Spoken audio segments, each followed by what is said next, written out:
पिछले वीडियो में हम ये बताए थे कि अगर आप लोग ये जानना चाहते हैं आपका जन्म किस दिन हुआ है तो आप लोग अपना date of birth comment box में कमेंट कर सकते हैं। तो कुछ लोगों ने कमेंट किए हैं, चलिए उनका मैं सॉल्यूशन करके बताती हूँ कि कैसे निकालना है और उनका जन्म किस दिन हुआ था। तो सबसे पहला हम यूट्यूब का कमेंट लेते हैं। रोहित कुमार जी का कमेंट है जो आपको स्क्रीन पे दिख रहा होगा। इनका डेट ऑफ बर्थ क्या है लिख देते हैं, 16/3/2004, यानी कि इनका जन्म 2004 में हुआ था और 16 मार्च को हुआ था। तो देखिए कैसे निकालते हैं।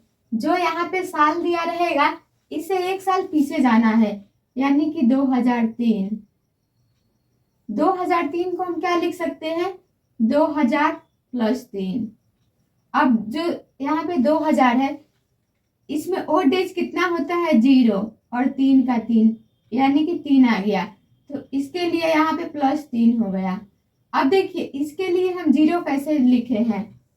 अगर हम बात करेंगे 2000 तो 2000 में ओड डेज 0 होता है। 1900 का बात करें तो 1900 में 1 होता है। 1800 का बात करें तो 3 होता है। 1700 का बात करें तो 5 होता है। ये आपको याद रखना होगा।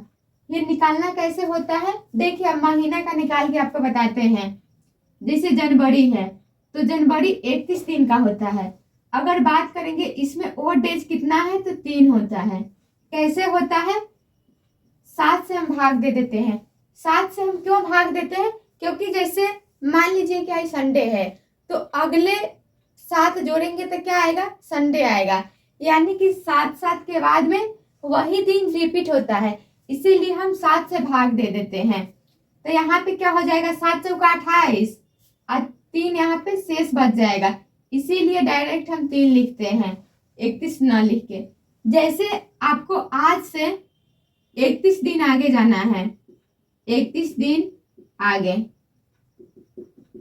अगर 31 दिन आगे जाना है, मान लीजिए कि आज लिख देते हैं शनिवार, आज शनिवार है तो अगले 7 दिन में भी आगे क्या होगा, शनिवार ही होगा, शनिवार। फिर अगले 7 दिन ऐड करेंगे तो फिर शनिवार आएगा और फिर अगले 7 दिन ऐड करेंगे फिर भी शनिवार आएगा। तो कितना ऐड किए हैं देखिए, यहाँ पे गए हैं यहाँ से यहाँ 7 दिन, 14 दिन, 21 दिन, यानी यहाँ तक 21 दिन हो गया। फिर आगे 7 दिन जाएंगे तो कितना हो जाएगा, 21 7 28, तो 28वां दिन भी शनिवार है। अब इसमें क्या करना है, 31वां दिन जाना है, तो हमको पता चल गया 28वां दिन भी शनिवार है, तो इसके आगे हम 3 जोड़ देंगे तो 31वां दिन निकल जाएगा। तो डायरेक्ट हम 7 से भाग दे दिए तो 28 तक। देखिए अगर हम 28 में भाग देंगे 7 से तो 7 चौका 28 आ गया,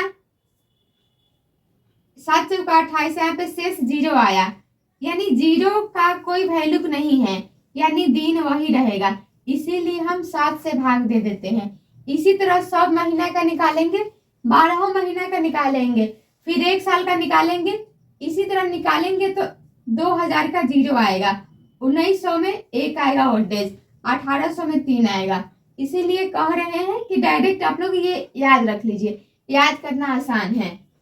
तो ये समझ में आ गया। अब इसका निकालना है 16 मार्च का। तो देखिए 16 मार्च है, यानी मार्च में 16 तारीख है, तो जनवरी और फरवरी का निकालना है। तो जनवरी का कितना हो जाएगा, देखिए जनवरी में ओड डेज 3 है तो 3 लिख देंगे। फरवरी, देखिए जो फरवरी होता है ये या तो 28 का होता है या 29 का होता है। अब यहाँ पे चेक करना है जो 2004 है ये लीप वर्ष है कि नहीं। लीप वर्ष का मतलब क्या होता है, देखिए लीप वर्ष क्या होता है।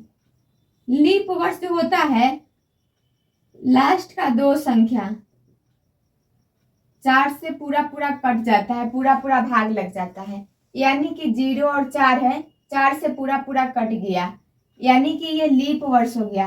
और लीप वर्ष में क्या होता है, फरवरी 29 दिन का होता है, तो 29 में हम 7 से भाग देंगे, 7 चौका 28, यहाँ पे शेष 1 बचेगा, वही शेष यहाँ पे लिख देना है। इसी को हम ओड डेज बोलते हैं।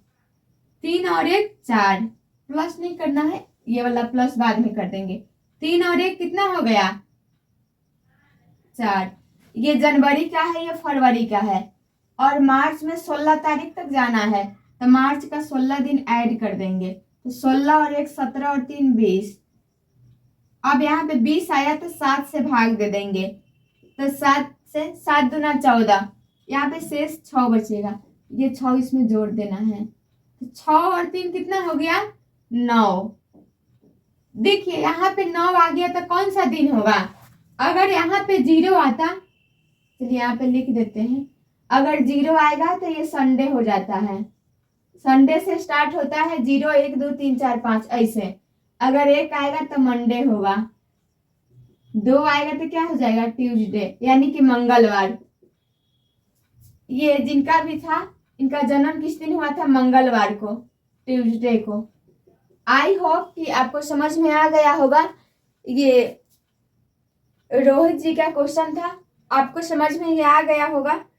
अब इंस्टाग्राम पे एक लोग कमेंट किए हैं, अमरेश जी, इनका है 7/10/1955। तो अगले वीडियो में इसको बता देंगे, वीडियो काफी लंबा हो जाएगा।